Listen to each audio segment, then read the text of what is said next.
Have you ever been at a house party, a dinner, a bar, and there's a lot of people? You're looking around and you're feeling quite overwhelmed. Maybe you're thinking about taking a shot or two just to get the edge off. Today, we're going to talk about social anxiety, why it happens, and what you can do about it. Well, why it happens is because let's use a metaphor here. It's like you think that you smell like poop and you're scared that other people are going to find out that you smell like poop. Like shit, okay? So you are scared of letting people in close so they don't find out. And what it means for each one of us could be a little bit different. It's going to be a different worry. So maybe I'm worried that people are going to think that I'm not smart enough, like I'm dumb, or I'm not good looking enough, or an insecurity of mine that I have. Maybe it could be, related to my looks or who I am as a person. So I keep thinking about this. I'm worried. So the conversations are not naturally coming out, but they're getting stuck here and I feel awkward in person. So step number one would be to identify if people can say the worst thing about you. What would you be scared of them saying out loud? Can you say it to yourself when you're alone, like at home? Can you write it down? I'm worried people are going to think one, two, three. And what is it? What is that? What does it say? Um, you could, of course, question, is it true? And it's probably not true. I mean, people are usually thinking about themselves.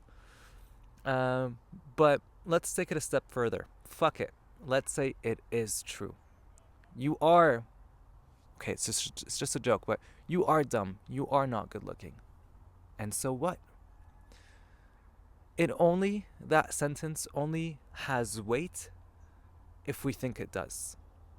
But if we don't care, if we don't give a shit, then it's absolutely meaningless. And it won't hold any more power over us. It won't control us. We don't have to feel like we need to tiptoe in conversation to hold this facade of who we are when we can just be us. And if I'm comfortable being me in conversation, I'm going to be a lot more easygoing and more focused on the actual conversation versus thinking about my identity, if that makes sense. So I would recommend sitting down, writing down the worst thing that you think about yourself, and finding acceptance with it. Because if you don't care, then you're going to be acting from a place of complete freedom. And then step number two, learn. I think it comes with practice. Talk to a lot of people. You can ask powerful questions. People love to talk about themselves. A great book about this is what was it? The Art of Making Friends. What was it? No, not The Art.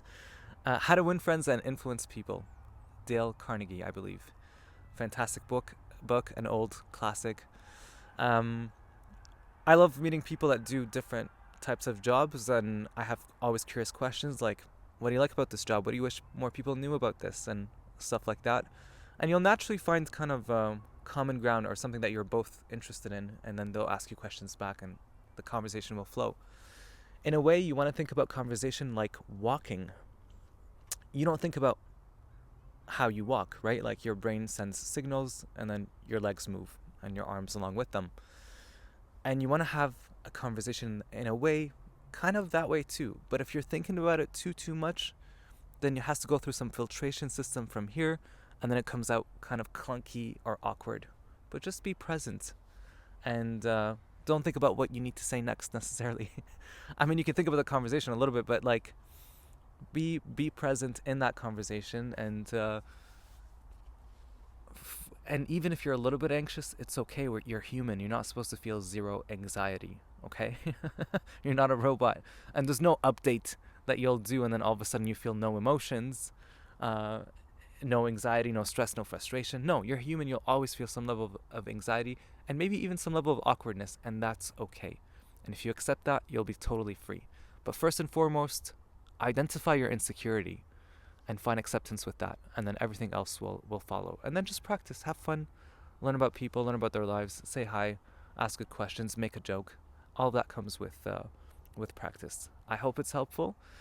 And I'll see you in the next one because I'm getting really cold. See you. Bye bye.